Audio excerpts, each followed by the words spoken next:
नमस्कार। रामायण एक विशाल महाकाव्य है, पर उसमें एक अध्याय ऐसा है जो अपने आप में एक पूरी कहानी है। एक कहानी जो नायक के शौर्य, उसकी बुद्धि और उसकी अटूट भक्ति को दिखाती है। जी हाँ, आज हम बात कर रहे हैं रामायण के दिल सुंदरकांड की। एक ऐसा अध्याय जो पूरी तरह से हनुमान जी को समर्पित है। पर सोचने वाली बात यह है कि भाई एक इतने बड़े महाकाव्य का कोई एक अध्याय इतना खास, इतना पूजनीय क्यों हो सकता है? तो चलिए आज इसी सवाल की गहराई में उतरते हैं और इस अद्भुत कथा के रहस्यों को एक-एक करके समझते हैं। तो कहानी शुरू होती है एक ऐसे मिशन से जो पहली नज़र में बिल्कुल नामुमकिन लगता है। एक ऐसा काम जिसे पूरा करने के लिए सिर्फ शारीरिक बल काफी नहीं था, बल्कि अटूट विश्वास और हिम्मत की जरूरत थी।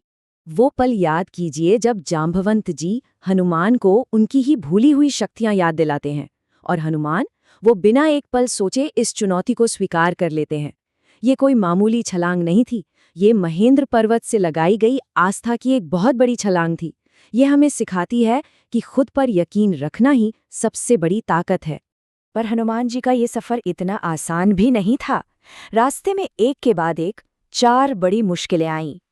पहले मैनाक पर्वत ने आराम करने का लालच दिया, पर हनुमान जी ने विनम्रता से मना कर दिया।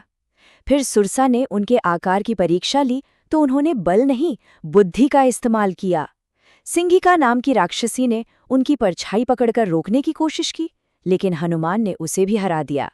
और आखिर में लंका की रखवाली कर रही लंकिनी को परास्त करके उन्होंने साबित कर दिया कि धर्म के रास्ते में कोई भी बाधा टिक नहीं सकती। और फिर आता है वो पल जो दिल को छू जाता है। अशोक वाटिका में गहरे दुख में डूबी माता सीता को जब हनुमान जी देखते हैं तो वो चुपके से प्रभु श्रीराम की दी हुई अंगूठी नीचे गिरा देते हैं। सोचिए, वो सिर्फ सोने की एक अंगूठी नहीं थी, वो एक संदेश था, एक उम्मीद थी, एक भरोसा था कि आप अकेली नहीं है, मदद बस पहुंचने ही वाली है। तो सीता जी का पता तो चल गया, मिशन का एक हिस्सा पूरा हुआ, लेकिन कहानी अभी खत्म नहीं हुई है।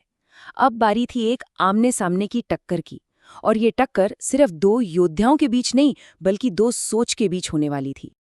यहाँ हनुमान जी की बुद्धि देखिए, उनकी रणनीति कमाल की थी। उन्होंने जानबूझकर अशोक वाटिका को उजाड़ा, रावण के बेटे अक्षय कुमार को मार गिराया और फिर मेघनाद के ब्रह्मपाश में खुद को बंधवा लिया। क्यों?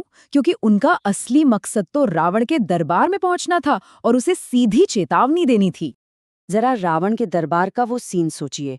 एक तरफ है हनुमान, भक्ति, समझदारी और हिम्मत की मिसाल, और दूसरी तरफ कौन? रावण, जो अहंकार, गुस्से और असुरक्षा से भरा हुआ है। ये असल में अच्छाई और बुराई का सीधा टकराव था, जहां एक दूत एक सम्राट को उसकी आंखों में आंखें डालकर चुनौती दे रहा था। हनुमान जरा भी नहीं डरे। उन्होंने रावण को साफ साफ कह दिया, सीता को सम्मान के साथ लौटा दो, इसी में तुम्हारी भलाई है। उन्होंने कहा कि तुम्हारा ये घमंड ही तुम्हें ले डूबेगा। ये सिर्फ एक चेतावनी नहीं थी, ये तो एक ऐसी सच्चाई थी जो होकर ही रहने वाली थी। और रावण ने अपने अहंकार में आकर अपनी जिंदगी की सबसे बड़ी गलती कर दी। उसने हनुमान की पूंछ में आग लगाने का हुक्म दे दिया। हनुमान जी ने इस मुश्किल को एक मौके में बदल दिया। उन्होंने अपना आकार बढ़ाया और उसी जलती हुई पूंछ से सोने की पूरी लंका में आग लगा दी। पता है, ये आग सिर्फ लंका की इमारतों को नहीं जला रही थी, ये आग असल में रावण के घमंड को जला रही थी, उसकी अकड़ को, उसके अधर्म को जला रही थी। हनुमान ने दिखा दिया कि जब अहंकार हद से बढ़ जाता है तो उसका अंत जलकर राख हो जाना ही होता है। तो मिशन कामयाब हुआ। हनुमान जी माता सीता से चूड़ामणि लेकर वापस लौटे। लेकिन इस कहानी का सबसे गहरा मतलब, इसका असली सार तो अब सामने आता है। वो सबक जो आज भी हमारी जिंदगी के लिए उतने ही जरूरी हैं। कभी सोचा है कि इस अध्याय का नाम सुंदरकांड क्यों है? यहाँ सुंदर शब्द किसी जगह के लिए नहीं आया है।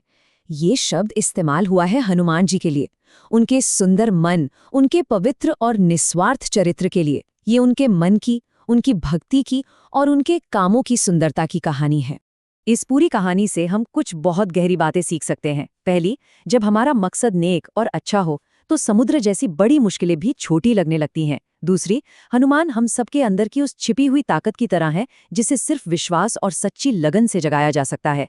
और तीसरी, मन की सच्ची शांति तभी मिलती है जब हम अपने अहंकार को जला देते हैं।